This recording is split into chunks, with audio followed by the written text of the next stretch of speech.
Geraldinho, bom dia, ouvintes. Um prazer estar aqui mais uma vez, Geraldinho. E para falar de mais um tema importante, você pode interagir conosco, 99205-3030. Amanhã é dia de Nossa Senhora Aparecida, mas também é dia das crianças. E a gente vai fazer aqui no Panorama 95 de hoje essa relação bonita, né, entre crianças e animais. Evidentemente que tem a parte bacana, interessante, pontos positivos, mas também tem pontos negativos. É sobre isso que o Dr. Robson fala aqui no Panorama 95 dessa sexta. E aí, Dr. Robson? Geraldinho, o Dia das Crianças é um dia onde muitas crianças são agraciadas com um presente de animais. Então, muitas crianças pedem aos pais, ou os pais procuram, né, trazer uma companhia para essas crianças, né, que sejam cães, gatos, calopsitas e outros animais domésticos. Nessa interação, a gente levanta algumas coisas benéficas e algumas coisas que são infelizmente maléficas, tanto para as crianças quanto para os animais. Primeira coisa benéfica é a criança começa a ter companhia, começa a ter uma responsabilidade maior em ter ali um animal para ela cuidar, para ela alimentar, para ela limpar o cocô e o xixi, né? Isso aí também tem esse lado benéfico. Começa a se preocupar e esse animal está doente ou não, começa a ter uma ocupação. Isso aí é uma das coisas benéficas que tem para a criança. Quanto à questão de companhia, a criança começa a interagir. Então, essa criança ela vai começar a ter mais com quem brincar, até com quem conversar, porque as crianças conversam também, não apenas as crianças, os idosos também, as pessoas também conversam com os animais. Então, tem com quem conversar, tem com quem se interagir. Então, cria uma nova logística para essas crianças. Tudo isso aí são os lados benéficos, né, para que você tenha essa criança desenvolvendo a parte motora, né, a parte de diálogo, a parte de inteligência emocional.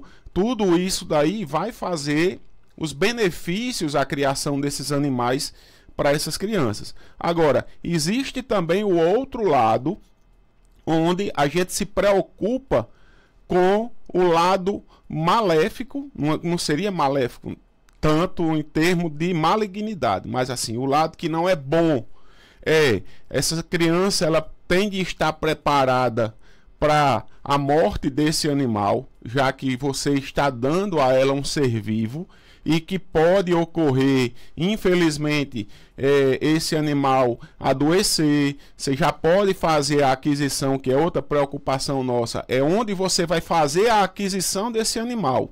Muitas vezes você já compra um animal doente e que pode causar um trauma para essa criança se esse animal adoecer ou se esse animal morrer.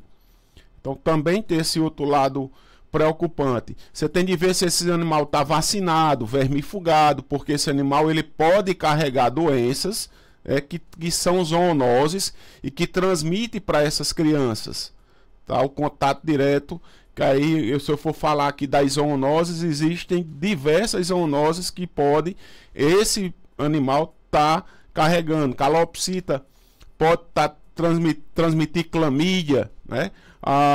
A giardia pode ser transmitida para esses animais, para essas crianças, verminoses e tantas outras doenças aqui que eu posso citar. A outra preocupação nossa são acidentes. Lembre que o acidente pode ser para essas crianças através de mordeduras. Esse animal ele pode morder, pode azunhar essa criança, causando um problema.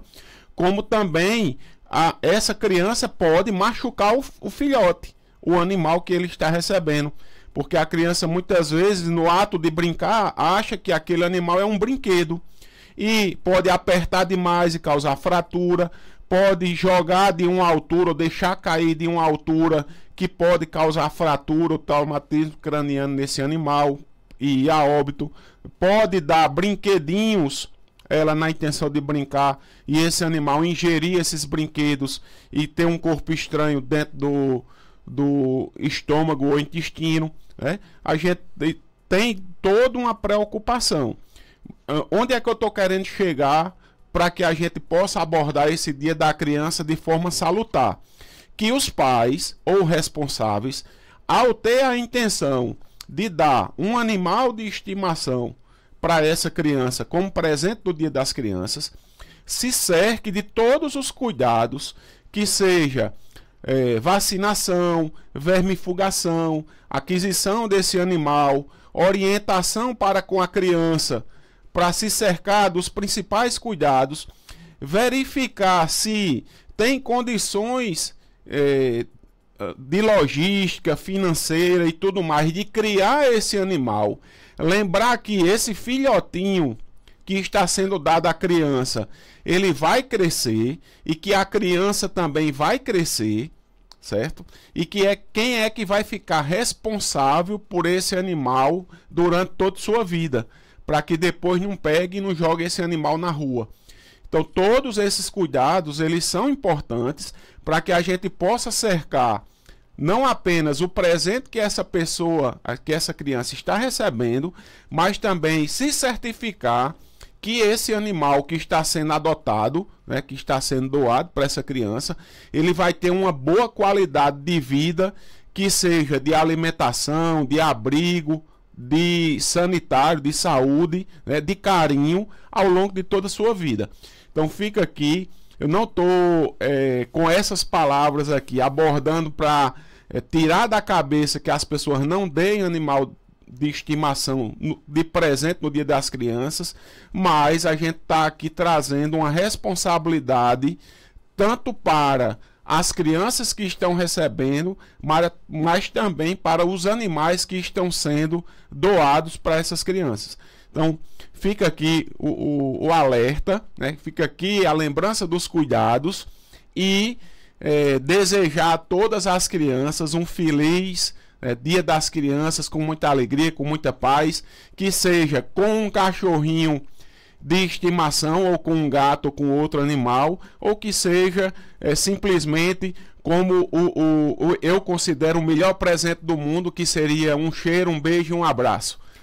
Tem ouvinte aqui conosco, 992053030, tá perguntando aqui qual seria a melhor raça de cachorro para dar de presente a uma criança. Primeira coisa que você tem que entender é qual a sua logística, o que é que você tem condições. Se você for dar um animal, por exemplo, um Rottweiler, um Pitbull, você pode até criar um Rottweiler e um Pitbull dentro da sua casa. Não intradomiciliar. Mas a maioria desses animais de grande porte, eles são colocados para o lado de fora de casa para servir de guarda, tá? Se você for ter um animal onde seu filho é alérgico a pelo, primeira coisa que a gente tem que perguntar, que foi outra coisa que eu não falei, ver se essa criança não é alérgica.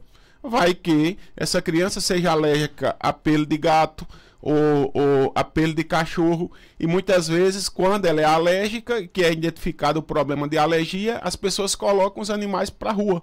É uma das causas de abandono, tá?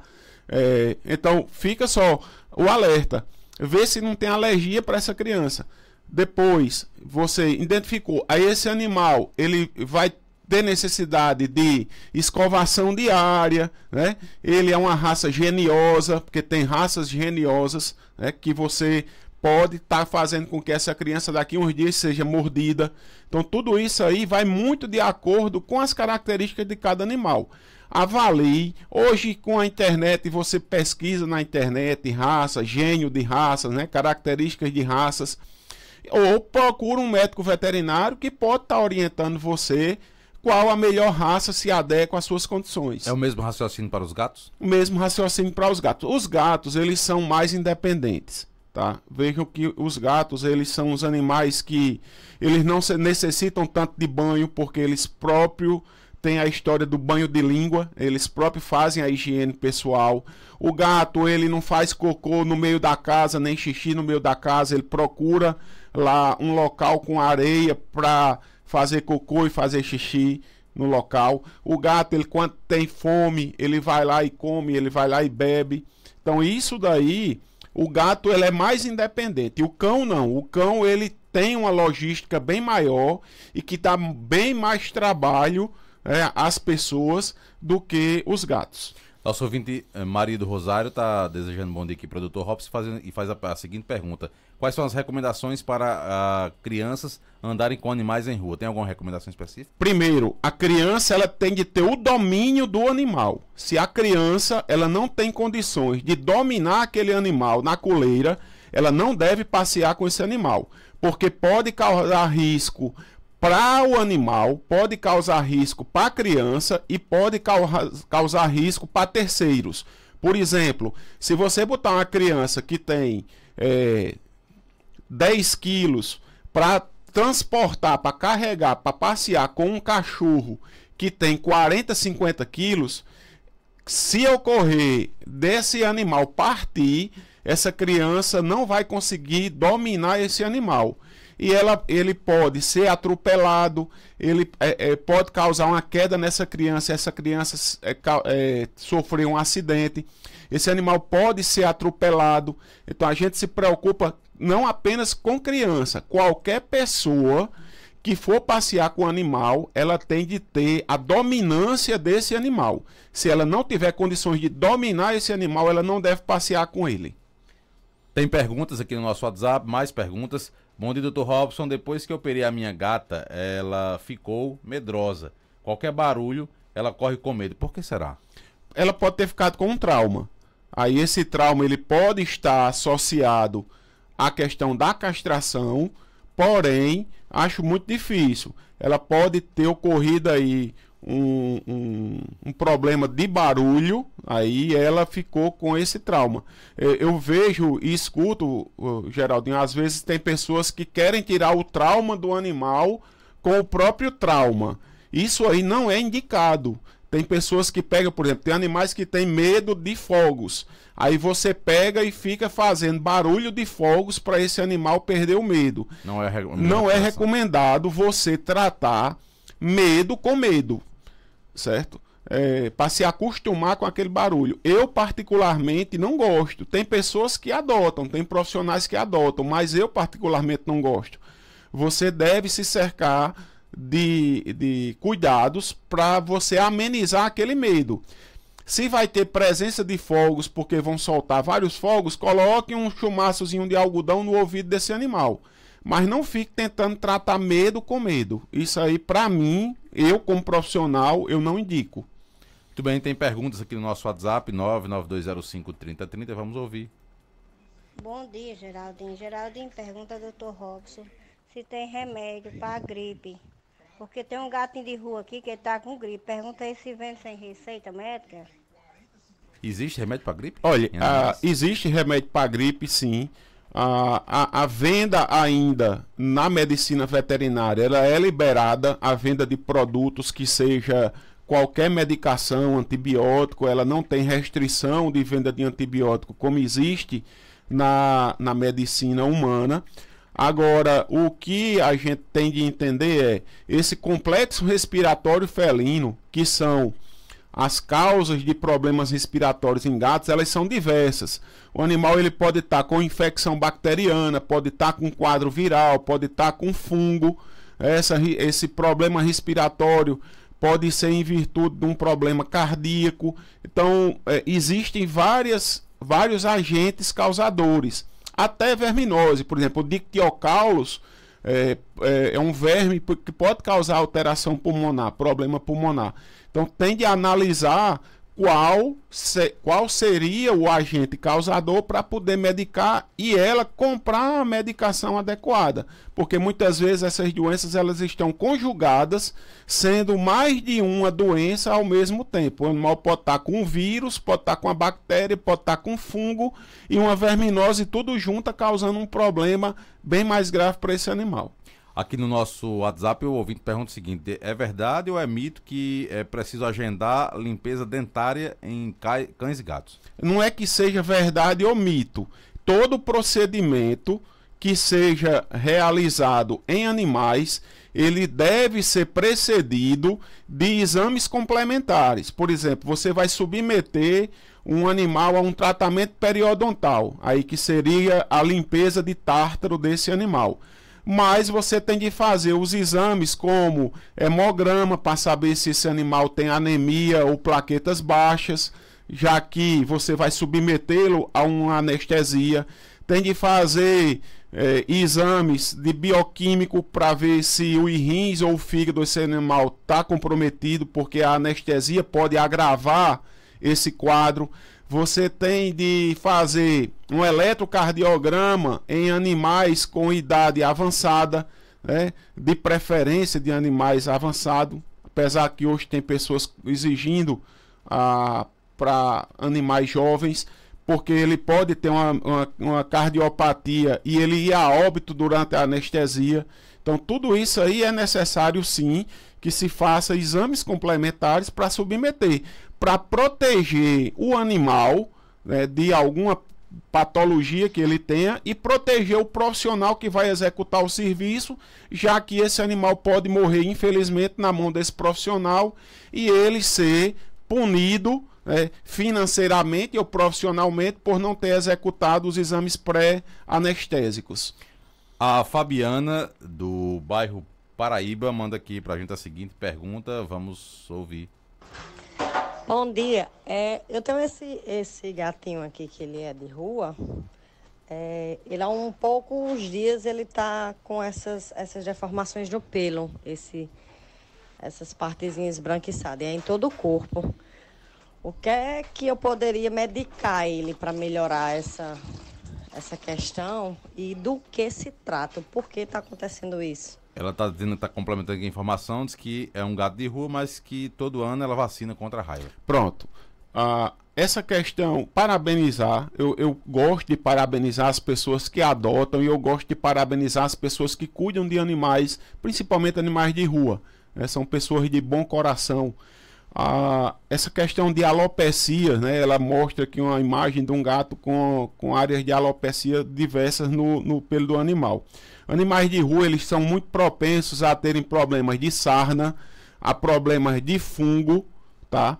E a gente também poderia levantar aí a deficiência de vitaminas e minerais. Todos esses agentes, eles podem causar essa alopecia que ela apresenta aqui na imagem desse animal.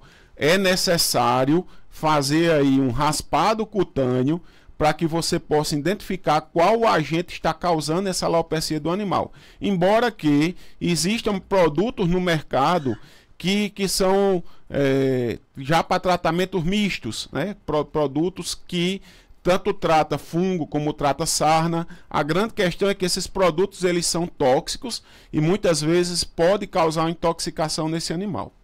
Bom dia, Dr. Robson. Meu cão está com dificuldade para evacuar. O que será? Aí pode ser tanto problema de fibra na alimentação, pode ser um problema de processo inflamatório na glândula perianal e que causa dor nesse animal e, consequentemente, ele fica sem querer defecar. Pode ser a alimentação que você está dando, que não sei se é o caso. Às vezes tem pessoas que dão osso ao animal e quando esse animal vai defecar, o osso fica tentando irritar ali o ânus, né? E consequentemente também o animal fica causando dor e dificultando defecar. As causas podem ser diversas. Minha orientação é que você procure um médico veterinário para que ele possa diagnosticar o que é que está causando e medicar esse animal de forma adequada. Nosso ouvinte André Gomes pergunta o seguinte: bom dia, perdi a vacinação contra a raiva. Tem algum local que eu consigo ou tem que comprar? Você pode comprar, que nas clínicas veterinárias tem a vacina, mas você pode se direcionar aos centros de controle de zoonose, nas cidades onde tiver, ou então procurar o pessoal das endemias, nas cidades, que todas as cidades ficam com a guarda de algumas doses de vacina para fazer a vacinação periódica dos animais durante todo o ano. Outra pergunta aqui interessante, o ouvinte diz o seguinte: existe a possibilidade de fazer inseminação artificial em cadelas? É possível? Existe sim, é possível. Várias pessoas realizam inseminação artificial em cadela. Eu particularmente eu não faço, mas existe sim a técnica e existe sim a inseminação artificial em cadela. É um procedimento complicado, não? Você tem de masturbar o cão para poder você coletar o espermatozoide dele e você faz a introdução através de equipamentos daquele sêmen do cão, você introduz ali pelos lábios vulvares, vagina, vai até o cérvix e você aplica ali o espermatozoide do animal. Meu cão está ficando cada vez mais agressivo e ameaçando pessoas. Qual é a solução? A solução é adestrar. A solução para cão com problemas comportamentais é fazer adestramento, é procurar um adestrador e adestrar esse animal.